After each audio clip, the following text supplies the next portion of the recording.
And good afternoon. Once again, welcome to session 6 of 8 for day 1 of Dare to Be Great 2020. We're about to get started here with Tracy Eldridge and her session, If They're the Problem, Why Do I Have to Change? And Tracy serves as the Public Safety Community Engagement Manager at Rapid SOS, an advanced emergency data platform. Over the last 2 years, she has played a significant role in delivering new life-saving technology to PSAPs nationwide. For the past 22 years, Tracy has been working in public safety. She began her career in 1997 as a 911 dispatcher and then became the chief dispatcher at Rochester, Massachusetts in 2003. Tracy also serves the Rochester community as a firefighter paramedic on the fire department. Additionally, since 2006, she's been educating telecommunicators, EMTs, and firefighters all over the country. In 2013, Tracy joined the Public Safety Group, and she enjoys traveling to teach telecommunicators things that can assist them in their duties, as well as how to take better care of themselves.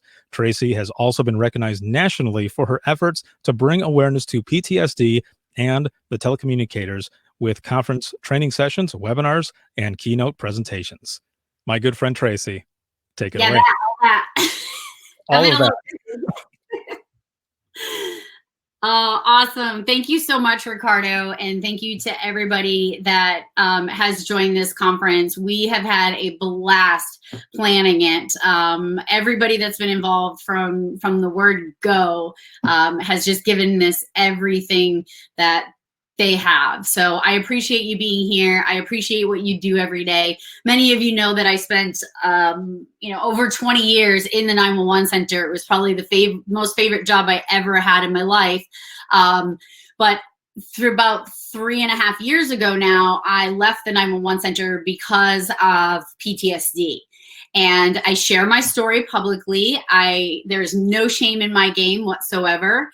I think it's really important for us to be more vocal and vulnerable and share with folks that it is okay to not be okay, and to better keep an eye on the folks that are in our circle. So that's another whole presentation. The way that I roll, if you will, I'll do a presentation as long as folks want me to do it, but I also want to bring new information to folks. And it's been extremely challenging to not be out on the conference circuit, but we've all been coming together via social media, Zoom calls, webinars, this virtual conference. And I think we're seeing some really good things come out of this. So this session was sparked from a training class that I attended last January, and I'll get a little more into that later, but I'm gonna go ahead and get started. And we'll talk about why the title of the class is If They Are the Problem, Why Do I Have to Change? So Ricardo already went through who I was. I joked that I was a recovering PSAP director, that I spent 20 years in the center. So I'm in a 20-step program. And I also teach for Tony Harrison in the public safety group. Very excited to be able to still do that because I love still teaching the frontline telecommunicators. And I'm also that mental health advocate. I give everything I have to folks that are struggling, hopefully giving them the tools that they need. But there was one thing that holds true that I realized, that a lot of my PTSD came from people. And I just want to show you who I used to be in the 911 center. So the person that you see on the screen in front of you is who I was. I loved my job. I joke around. I took really good care of my folks. Was I a perfect manager? No, none of us really are, but my heart and my intention were always in the right place. And it was always people first for me. And as we go through this presentation, you'll see what I mean by always people first for me. It has to be people first for me. And then this is who I became. And after spending 20 years in that center, giving it everything that I had, and to be treated the way that I was treated by the people who had been my biggest fans, they turned on me, was extremely devastating. And some of those personalities were very strong difficult personalities for me. In fact, many of the personalities that I dealt with are very similar personalities. And I'm going to go through personalities in just a little bit. But if you can't see who I became, that's the face I never want to see again. I like seeing the one on the top. When I saw this picture, I was called to the principal's office at a selectmen's meeting for something that got misunderstood or was misquoted in the newspaper, which I'm sure comes as a surprise to all of you. But something was misquoted, and sitting in that chair that night, I was basically being hung out to dry, and that was the look on my face, because I was feeling so extremely betrayed, and like I had given everything to this department and this team and this town, and the people that were responsible for me let me down in a big way. So about a little over a year ago, the folks at APCO had reached out to me and asked if I would do a session in the Career Advancement Center. And the session they wanted me to do was leaving the Emergency Communication Center for the private sector. And I was like, I could totally do that. Why? Because I did it. And what I know is there's a lot of folks out there that want to do it too, but they're scared to death. I was scared to death.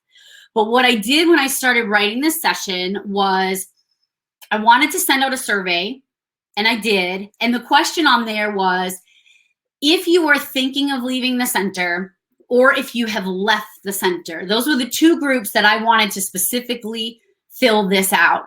And the questions were just like this. This was one of the first questions. What was the reason, or what is the reason you left or want to leave? And just to put into perspective, so each category is broken up. So there were specific answers. So difficulty with leadership, PTSD and burnout, no advancement opportunity, financial reasons, and D, all of the above. And then there were some others thrown in there. And then retirement was another decent category. But I just want to point something out. So the highest answer on the survey for about 350 people was they wanted to leave because of D, all of the above. And included in that D, all of the above, was also the second, which was difficulty with leadership. So when you take the two of those together, that's over half of the people that left the center or wanted to leave the center are doing so because of leadership. That's a problem. When you look at a center that has turnover after turnover after turnover after turnover after turnover, sometimes you have to stop and ask yourself, what's going wrong? It's easy to look at what's going right, but what's going wrong? And what I hope is that folks take the information that I'm about to share with you, go back to your centers and ask yourself, who are you as that leader? Because it's important. You don't want people leaving. It's a lot of time, money, effort. And the other thing I want to point out is it's the 53% of those folks that may spark PTSD in someone to come out. And what I mean by that is a lot of times we go through life, we go through the motions. Yeah, we're struggling with some stuff that's unresolved. But then all of a sudden, Pandora's box opens. And that's what happened to me. It wasn't just one particular day. It was a series of things. And if you're being that leader that is really coming down hard on folks, if you have no social intelligence or emotional intelligence, I hope when you leave this session, you're going to look at things very differently, because my PTSD was specifically caused by people and how they treated me and how some still continue to treat me. However, I've put so many tools in my toolbox that I can deflect the majority of the time. So about a year and 4 months now, I had attended a training in San Diego, California. Our team at Rapid SOS, we always have a public safety team get together where we kick off the year, talk about the things we're going to do, what we want to accomplish, and how we're going to, jump into things.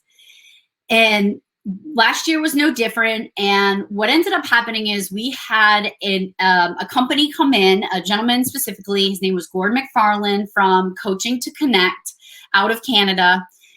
And about a week before we headed to California, he sent us links and we had to do a personality assessment, the DISC profile assessment. And I just want to kind of go back a little bit further in time. Back in October of 2016, I attended the CCM class, the Comm Center Manager class, and two things were taught to me in that class. Number one, right out of the gate, we all did DISC profiles. And we were all like, yeah, that's cool. That's great. Oh, yeah, that looks like me. Yep, that's totally me. But that was about the extent of it. I was in such a bad place moving from my comm center into the private sector. And I had hit a really, really tough time that I wasn't ready to absorb that information and what it was going to mean to me in the future. The other message that I got at CCM was from my good friend, Jim Marshall, that you guys heard from earlier. Jim was the one who taught me about EMDR. Eye movement desensitization reprocessing. It took me about a year and 10 months after that session before I had enough, before I said, I have to do something. And then I pulled that tool out of my toolbox and I went and started EMDR treatment, which ultimately saved my life. And if you want to know how, pop in the PTSD session that I do here and there. So as we move forward and we go to this training back in January and we have to fill out these DISC assessments, I knew what letter I was right off the bat. Didn't even have to take the test. I knew exactly where I belonged. And you guys are going to find out where you belong too. But it was this phrase right here that changed everything for me. You see, at the time that we had this session, our public safety team had grown, I would say, 3-4 times what it was. When I started with Rapid SOS 3.5 years ago, I was the only person on the public safety team with the person that ran that team. And then about a year later, the team started growing and everybody was excited and passionate. And I learned very quickly that there were a lot of different personalities and I was struggling. I was struggling to find my place. Where did I belong? Which lane did I belong in? And when I was starting to struggle and maybe taking things personally that I really shouldn't have been, or feeling bad about things that I really shouldn't have been, I was sitting in the session with Gord, and I swear he said this statement and it resonated with me tenfold. I almost jumped up out of the chair screaming, yes, yes, amen, preach, preach, because to me, when I saw this, I realized he was about to give me some profound information. So this phrase right here, people don't do things to you. They do them for themselves. You just get in the way. It doesn't mean they're selfish. All right, sometimes they're selfish, but not always. Each person has a different personality, and there are things that motivate them. There are things that demotivate them.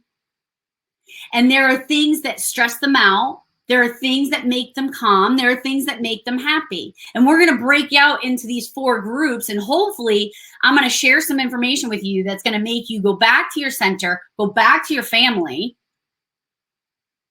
But first, look at yourself. That was a big deal. So before we get into the letters, I want to talk just a little bit about leadership and understand that leadership is the function of knowing yourself first. One of the things that I learned in this year and almost year and a half journey. So I left that session with Gord. About 3 months later, I attended a 5-day leadership training that he had. And even that was game changing for me. And now I'm doing one-on-one coaching with him.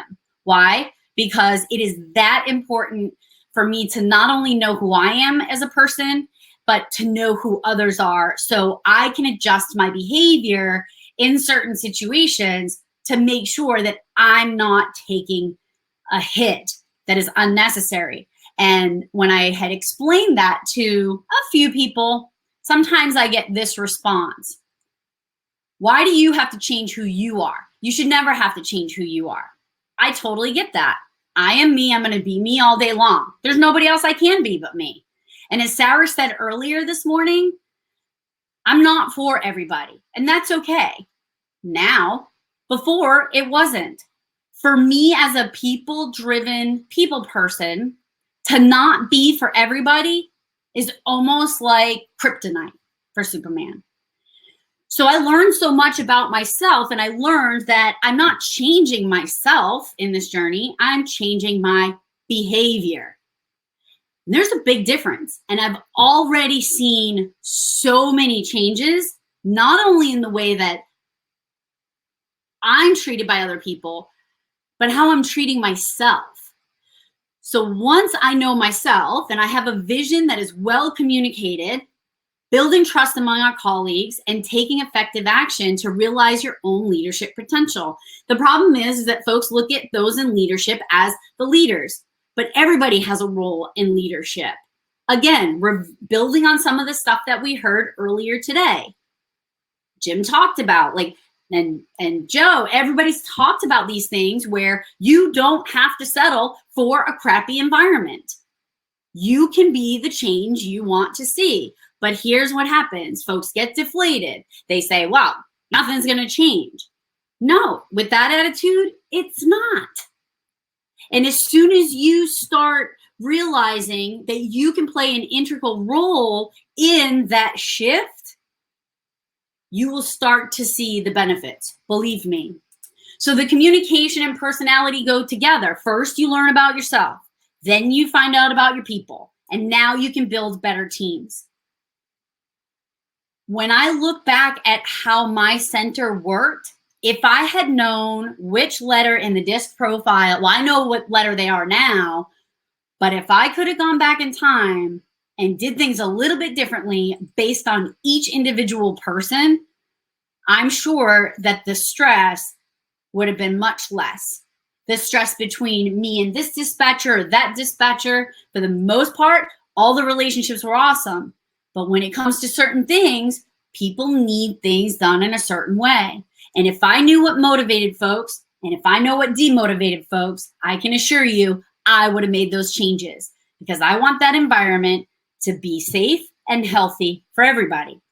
Because I know what it felt like to be treated horribly by the people that were supposed to be managing me and my well-being. And they failed. So which team are you on in your 911 center? Is everybody on the left side all standoffish and cranky and miserable and nobody likes anybody? Or is everybody on the right side where kumbaya, wouldn't be touching each other right now, but is it a healthy environment? Or is it the middle where there's a little bit of both? I hope it's in the middle, the little bit of both, because what I realized is, everybody has a seat on that bus. I'm not the first one to say that. Many folks say that. And sometimes when you're put on the bus, when the bus stops and you get on, sometimes you're not in the right seat. And you have to kind of move around. And, here at Rapid SOS, it took me a little while to navigate and figure out where it is that I belonged.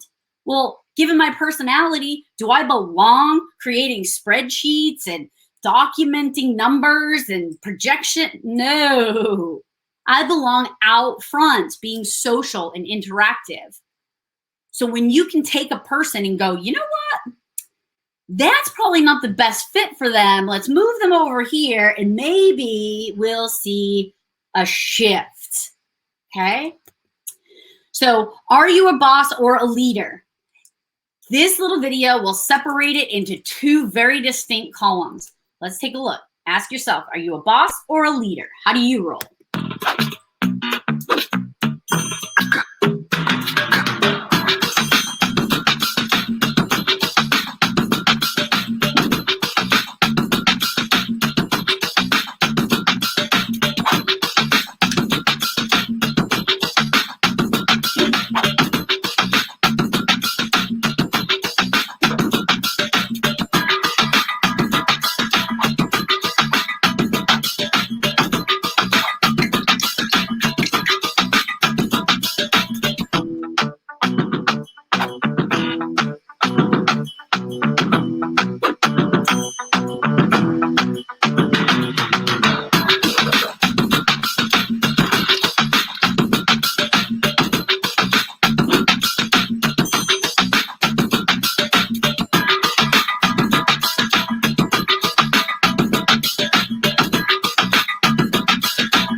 So think about yourself. So it's important before we get into the actual meat and potatoes of the DISC assessment, and believe me, this is a quick overview, give you a quick understanding of who the 4 major players are and the importance of having everybody where they belong.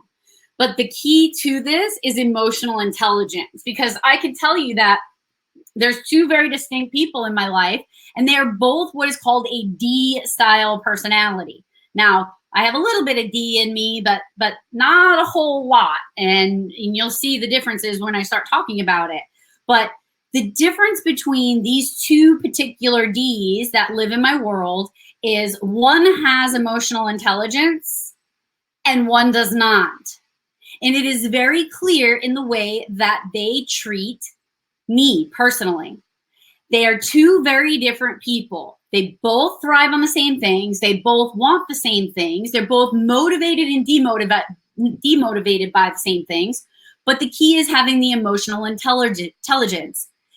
Most Ds do not want to listen to my I tell a story. Why? Because I'm going to put in a whole lot of details. Chances are I'm going to have absolutely no connection between one thing or the other. But at the end of the story, I'm going to get to the point. For a D, that is challenging. That D is usually like, hey, just get to the point. Well, a D with emotional intelligence is going to have patience and understand my need to show excitement and emotion and passion. And then they're going to be able to let me roll for a little bit. A D without emotional intelligence is going to say things like, I don't need a book, I just need you to get to the point. And for a really long time, if somebody said something along those lines or, did one of these things, in other words, you're shushing me. And when you shush me, I'm feeling like I'm not worthy, I don't have value, I can't speak, and I turn it inward. Now, let's go back to the sentence that I shared at the beginning of the session. He's not doing that to me. He's doing it for himself. Himself don't want the details. Has nothing to do with me. So knowing the difference between emotional intelligence and how you treat people to get what you want in the end versus not. So emotional intelligence is the measure of an individual's ability to recognize and manage their emotions and the emotions of other people, both individually and in groups. I don't know about you, but the last time I checked, I do not like being in an environment where people are mean or hurtful. I like to be in an environment where everybody gets along and they're supportive of each other and they're going to lift each other up. But what happens is everybody gets stuck in their own little world. So some of the benefits to knowing the difference between whether or not emotional intelligence is present, these are the important pieces. First, have self-awareness. Once you know somebody's personality type based on these letters, stop and think to yourself, if I say this to them or I do that, how is it going to be perceived? Okay? Being able to have empathy. Empathy. Truly putting yourself in somebody else's shoes. Look at what's happened to them in the past. Look at what's happened to them in any given situation. Look at them and ask, why do they feel so passionate about this? Or why are they acting like they don't care about this? Is it personal or is it just who they are? I spend at least 100 times a day asking myself the question that was posed at the beginning of the room. Was that to me or was that for them? And 99% of the time, it was to suit their needs, their personality. They just could have executed it a little gentler. Motivation, emotional intelligence creates motivation, self-regulation. Check myself before I wreck myself. I go into a lot of meetings, and the majority of the time, I can be me. A lot of the times, I'm supposed to be me. That's the point of me, is to get folks excited about passionate things.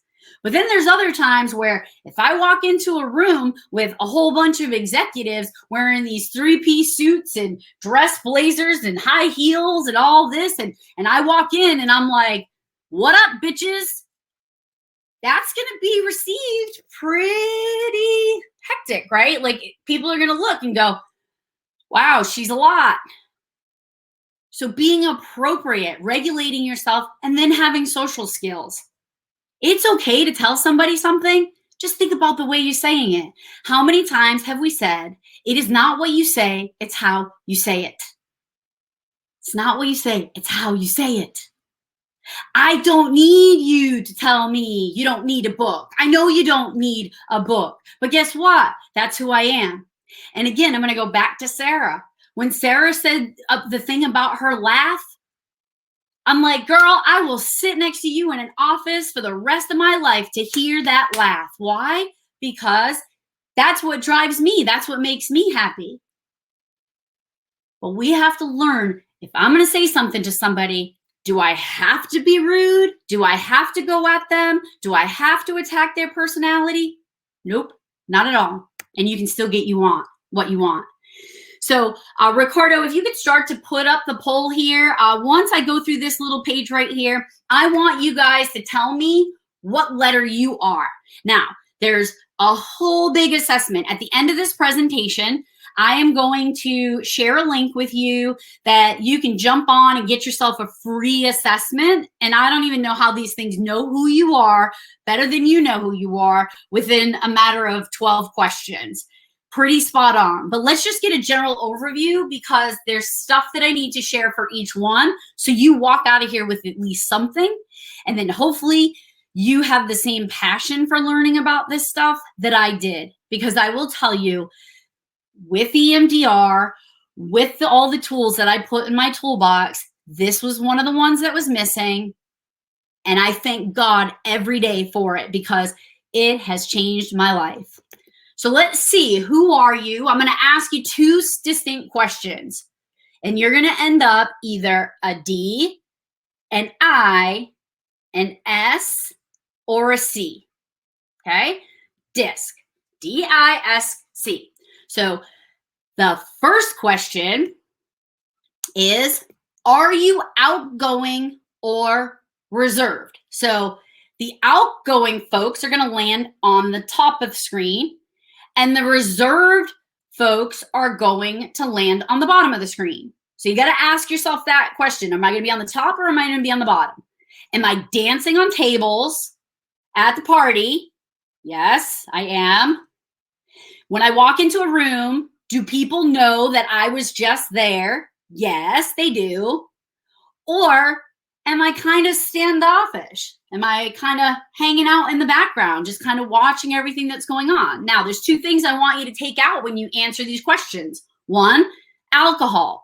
And two, what this job has done to you, right? Because I remember there was a time that I was always the life of the party. But when PTSD took effect, I was afraid to go to Target. And I was ordering deodorant on Prime to get here in 2 days because I didn't want to go out in public. I was getting severe anxiety leaving my house. So take those two things out. Because if you get alcohol, you might be dancing on the table. But who are you really? Are you really outgoing? Do you like putting yourself out there, meeting new people, talking to folks? Or are you more reserved? That's the first part. Second part is, are you task-driven or are you people-driven? Is it people first for you? Or is it get the results? Get the results and then we can have fun. Or is it how is this going to affect the people? How is this going to work? Because I can tell you that I am a people person all day long.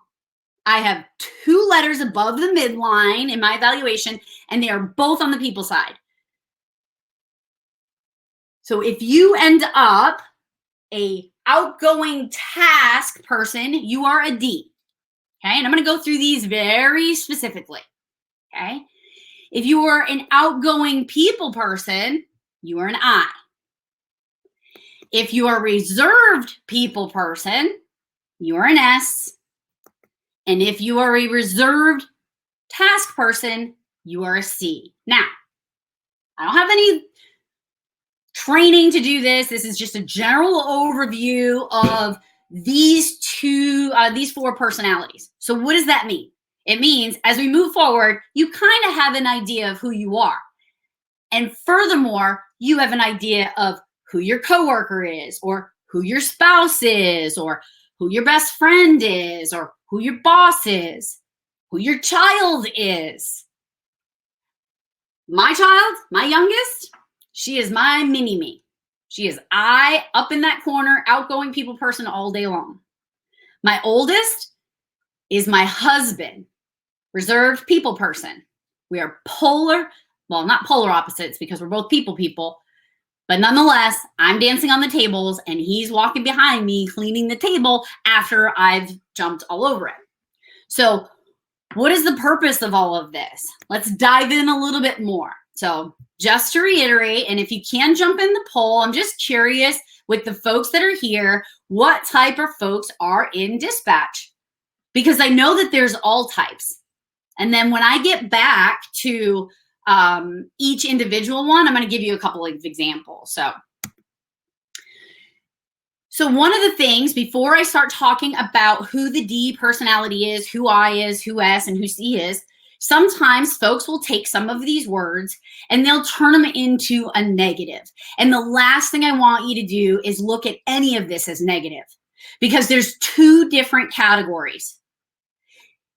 You are you with emotional intelligence, and then you are you without emotional intelligence. And what I mean by that is we all go through seasons where I may be a little out of control. I may be a little bit over emotional. I may be too far into my letter and I'm stressing people out around me, or I'm stressing myself out, or I may be just fine, but because a year and a half ago I was a little bit out of sorts because of my environment or what was going on, I'm judged on who I was at that time. So there's two different categories here. So the I or the D with emotional intelligence, some of the words that they are: assertive, ambitious, striving. I can't see the next one. Strong-willed, decisive. Those are very positive things, okay?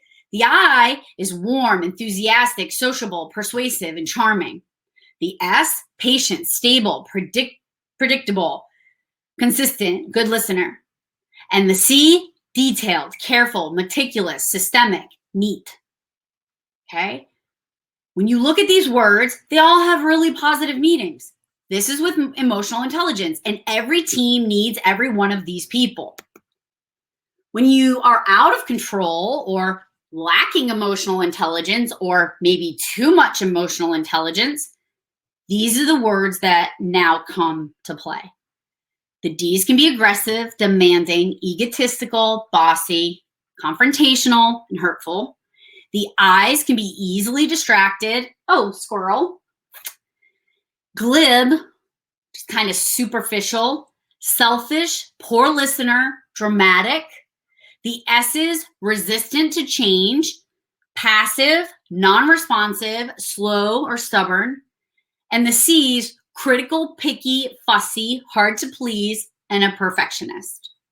Now, with that said, one of the things that Gord had explained to me, which I thought was funny, and I still think it's funny. Now, by all means, I am not a licensed clinical anything, and I am not diagnosing you with a behavioral disorder. I can't. That's not what I'm doing. But when you look deep into these and you look back, you go, oh, yeah, okay. So I'm going to break these down into a couple different places. As I was sitting there having a conversation with Gord, he said that you can take a behavioral disorder and kind of tack it on to each one of these letters. And I said, well, what do you mean by that? And he said, D's, ADD. And I was like, oh, no, wait a minute. I'm an I all day long and I have ADD. And he's like, no, hold on. And I'm like, no, seriously, I am totally ADD all day long. He's like, hold on, slow your roll. He says, I's, ADHD. Ah, yes, that's right. S's, fear, panic, and anxiety. S's worry about a lot. And then C's, OCD. Things have to be in a certain way. So as we look at each one of these, let's dive in a little bit deeper. These are just some PowerPoints that I have put up so folks have an understanding of A, who they are, or B, you guys are posting over in the comments. That's great. You may look at one of your coworkers and go, oh, that explains a lot when this is done. But I also have birds up in the left-hand corner because there's a guy, and yep, I got to put my glasses on to see a little better. There's a guy out there, and I can't remember his name at the moment, but he does disc profile assessments and he associates them with different birds.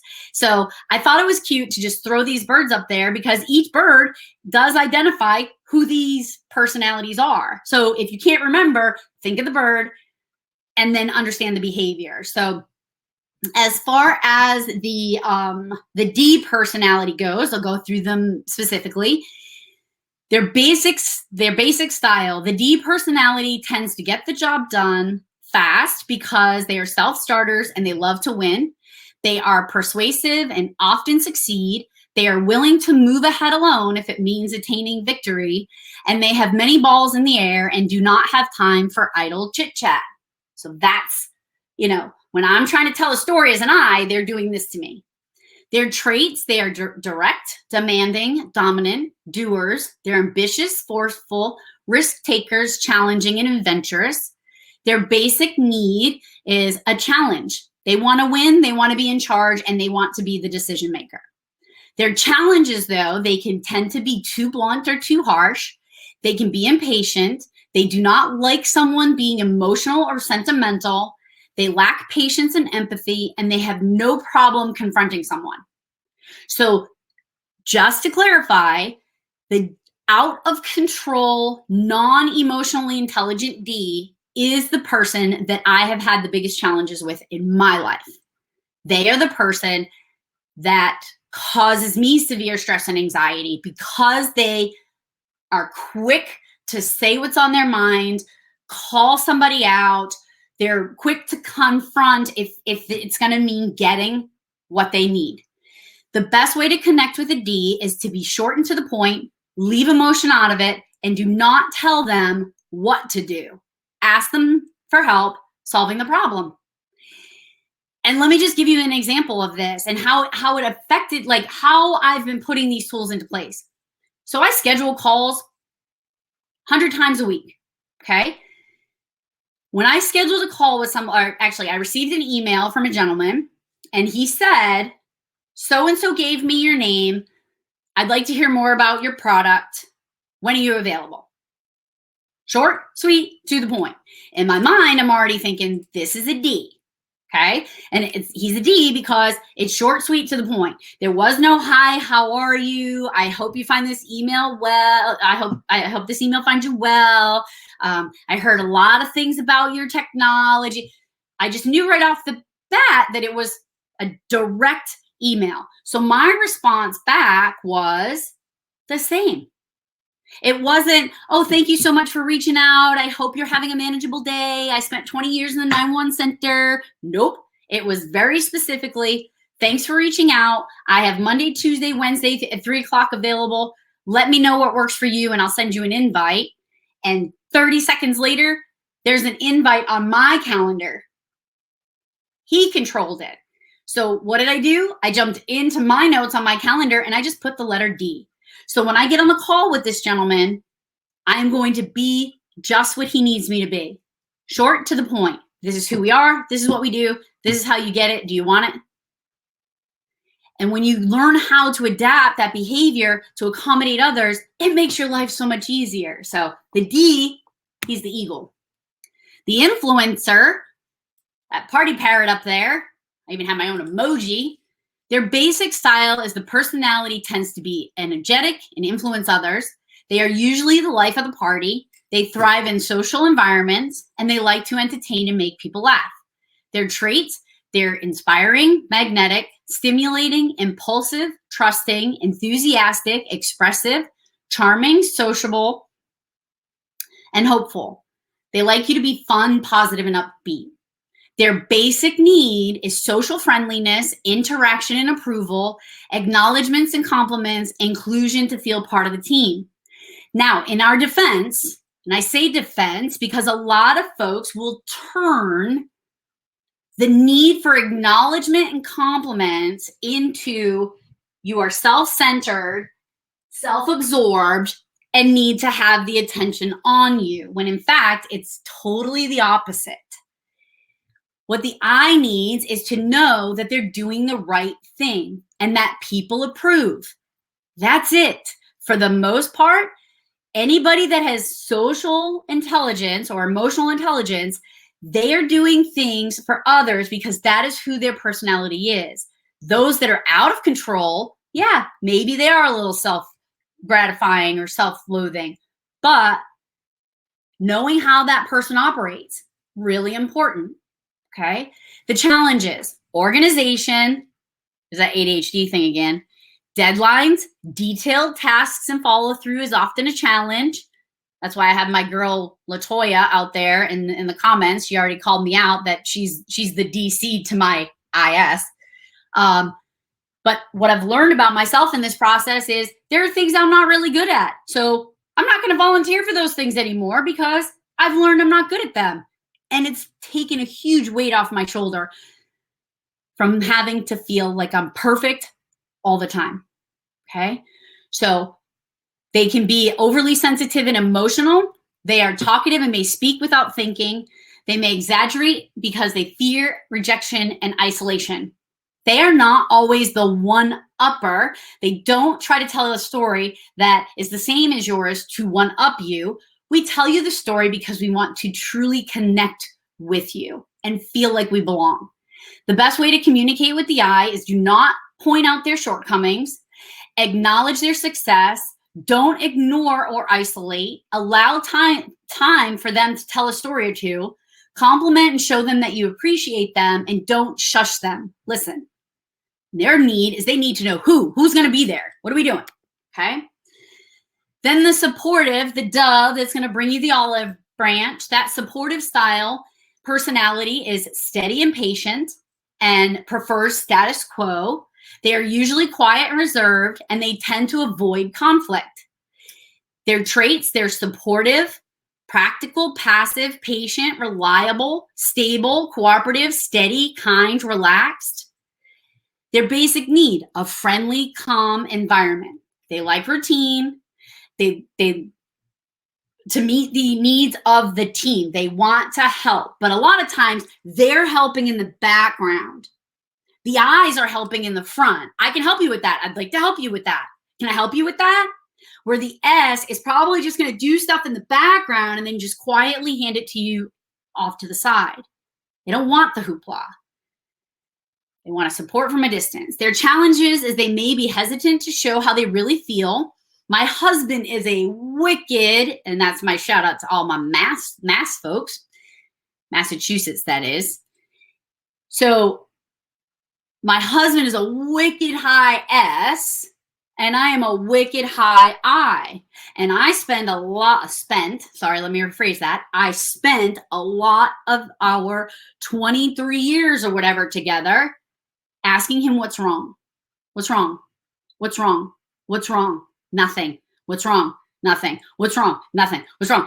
And it's because I feel like he is upset about something because he's not showing me emotion, and he's not, because that's just who he is. He's status quo.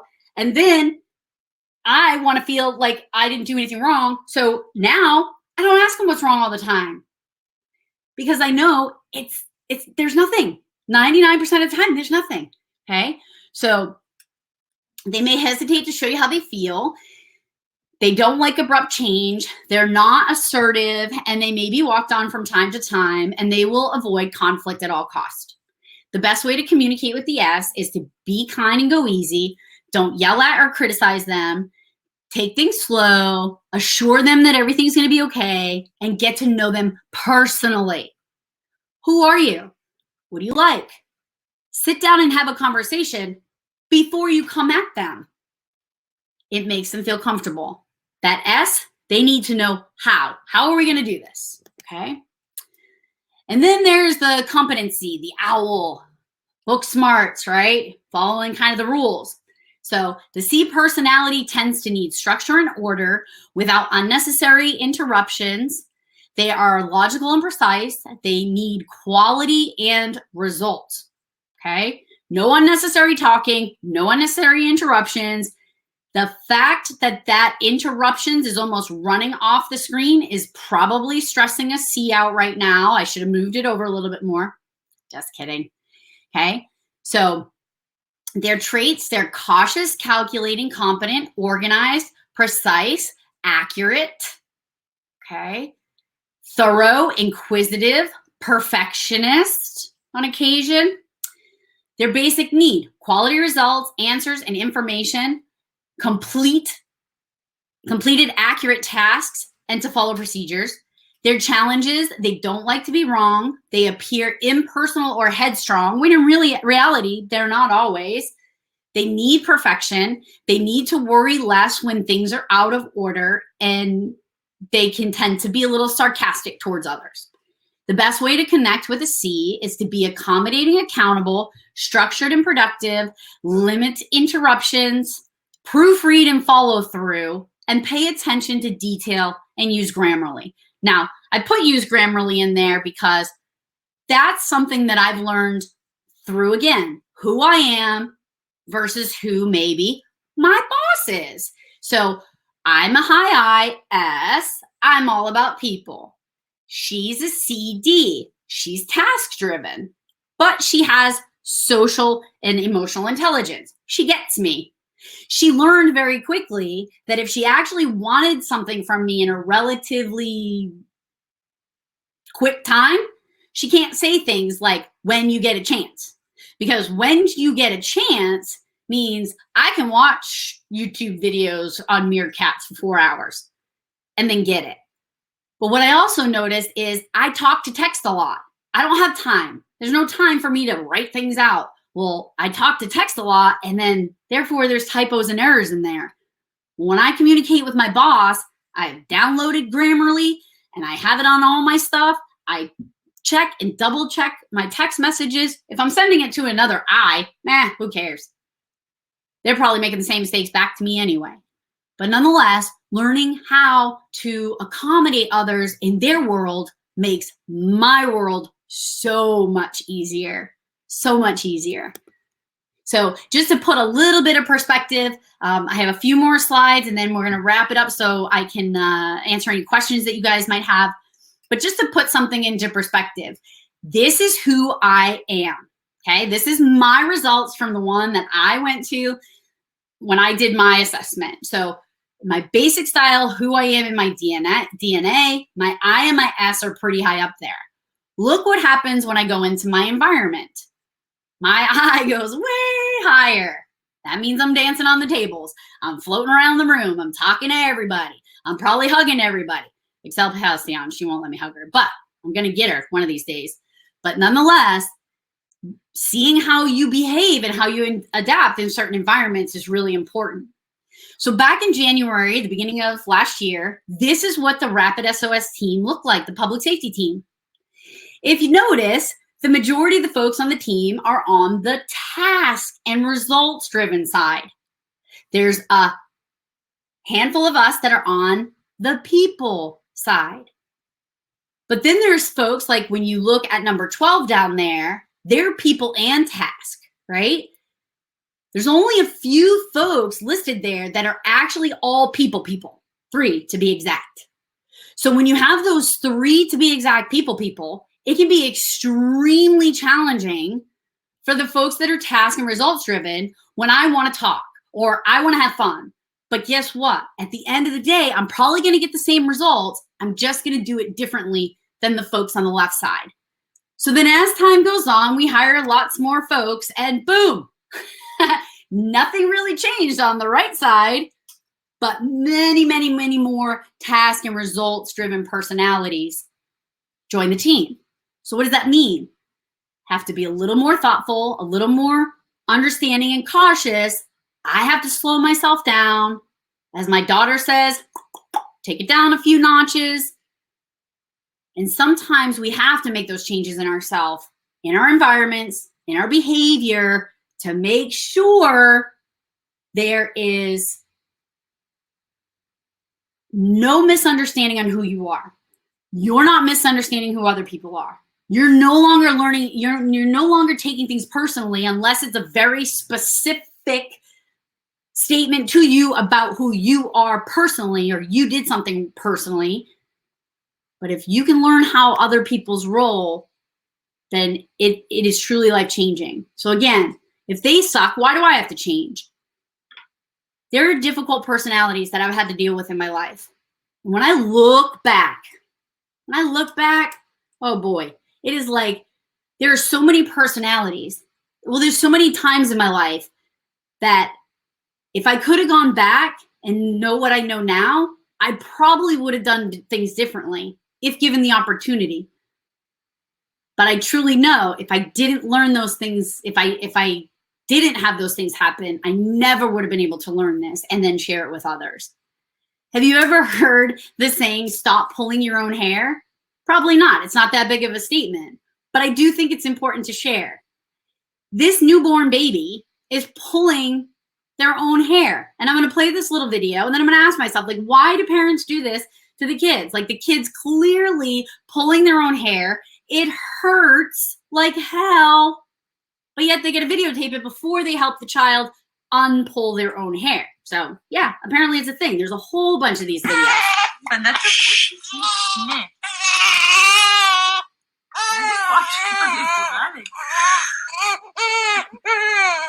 So what I learned is if I want to stop the pain of how others treat me for who I am, I need to stop pulling my own hair. I need to stop putting myself in situations where folks are going to think that it's okay to treat me in a way that is just not okay. So you need to be the chameleon sometimes. If you have to provide something to someone, if you have to walk into their world for a little bit, you might have to change colors. You might have to become a D, you might have to become an I, you might have to become an S, and you might have to become a C. You might even have to be the polar opposite in that moment as to who you are. And that can be challenging. It really can be. But first and foremost, having understanding that everybody is different. Not everybody is the same person. I need you to care about me because I truly care about you, and I'm going to give you the results you need. I'm going to go above and beyond. I'm going to give you everything that you need.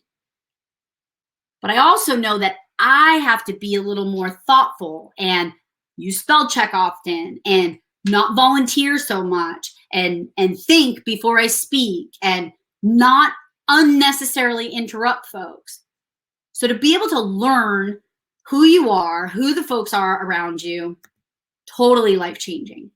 So this is the free personality profile. I've looked at a whole bunch of them. This one seems to be the one that I am satisfied the most with. I've seen more and more folks' results that are spot on. It gives you a whole bunch of information. So feel free to try that presentation right there. I mean, that website right there, and find out who you truly are. And furthermore, if you are a supervisor, director, manager, I can tell you right now, if I was in a position of leadership, every person on my team would be doing this, and they would all be trained on it as well. Why? Because it's that important to know who these people are. So here is my email address. Friend me on Facebook. Let's take this journey together. Many of you know that I share a lot of my personal journey as far as PTSD. We're doing some amazing stuff at our company, Rapid SOS, and I just can't help but tell you guys, you know, my heart beats gold. It always will, and I am here to do whatever it is that I can to make your lives easier. So Ricardo, I know we only have a couple minutes left. Do you know if there are any questions? Yeah. So I just brought my stuff back on here. Thank you again. I've been in the session a few times with you, and it's always been good. So thank you very much for all of it. There are Let's see, with the time that we have, we should be able to get in a couple of questions here. Okay. So, the top question here is, what about those who feel that everything they do is for the best of the center? They do their best to communicate that and be transparent, but it still doesn't seem to be good enough.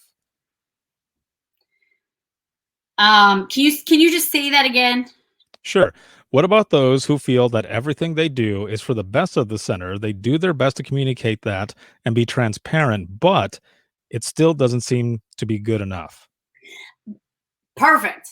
And I just wanted to make sure I heard that correctly. So I think one of the things that we fail to do is put ourselves in other people's shoes, right? And that's what this whole presentation was about, is knowing what drives and motivates others. And I feel like whoever asked that question, and if I'm off base, there's my email address. I'm on Facebook.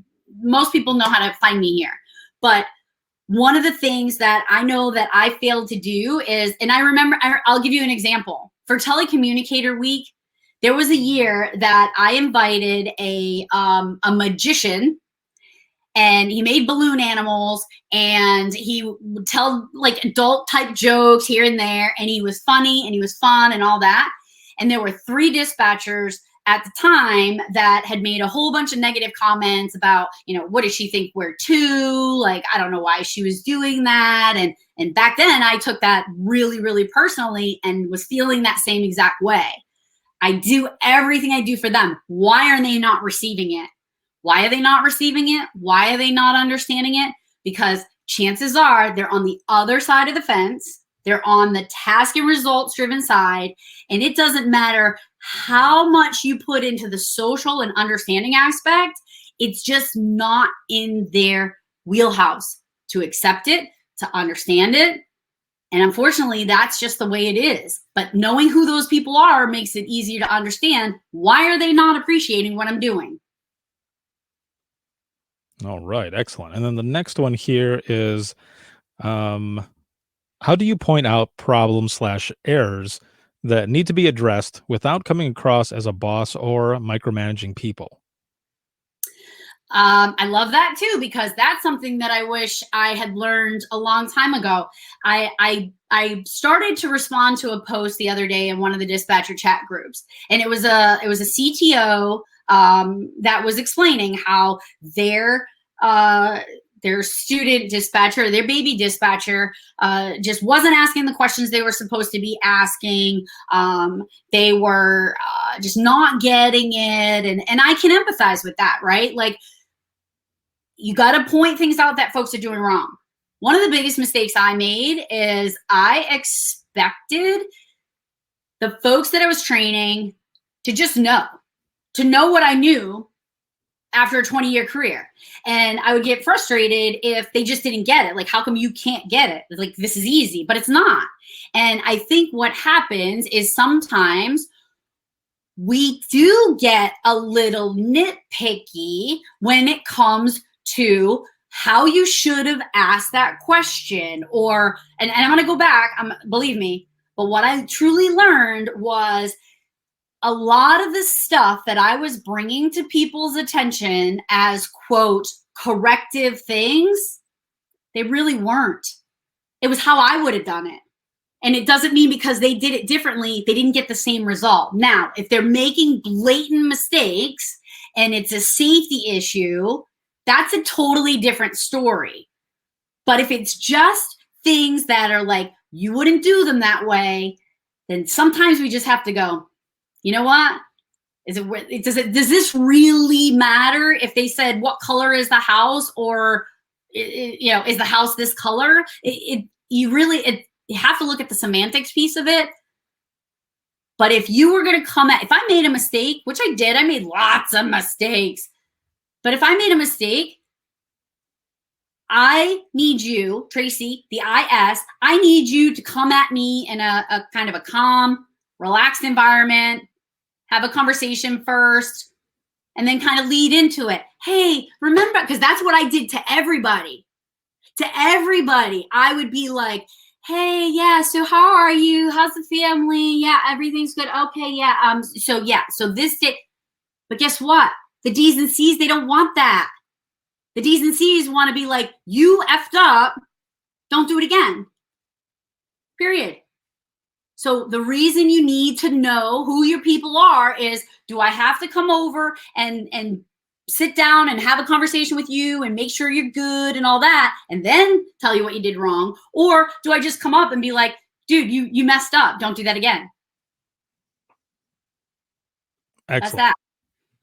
So the last two here going in, and then we'll wrap up this session here. One, are there any other classes do you have on the internet? And then two, will this and this was from the audience collectively, I think is how it came in as well, is if people email you, will you have the PowerPoint available? I can have sections of the PowerPoint available because I attended a training that I paid for that he charges for. There's certain information I can share, and then there's other stuff that is just stuff that I gathered through experience. So please email me if you want a copy. I will send you the edited version of the presentation, but it is on recorded, right? So it's recorded, it's there anyway. I just can't pass it off to you.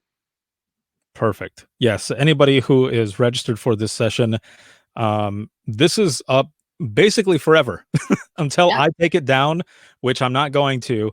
As long as you're registered in, you can come here and watch it. I will be making it available, putting it up on like YouTube and stuff, but I have to say that this is the best viewing experience because you get to not only watch it here, but every time a question was answered, you can switch to those answers by just clicking on them through the ask a question. You can take advantage of all of the comments, all the networking that was done there, and then the polls. This is the best viewing experience, where on another platform like on YouTube or something, you get the video and that's it. There's nothing else to it. And with this, you can view it whenever you want. It is always going to be up there 24/7. So again, Tracy, thank you so much for being on, and I appreciate it so very much, and everyone else as well. Just through the comments, man, it is amazing. Thank you so much for everything that Thanks, you do, guys. and daring to be fearless, as your word was, and That was mine, sharing Daring to be Fearless. So sharing your awesome, story guys.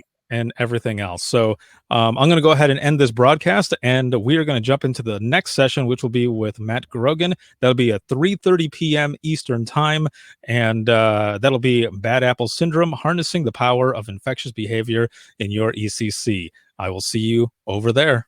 Have a good one.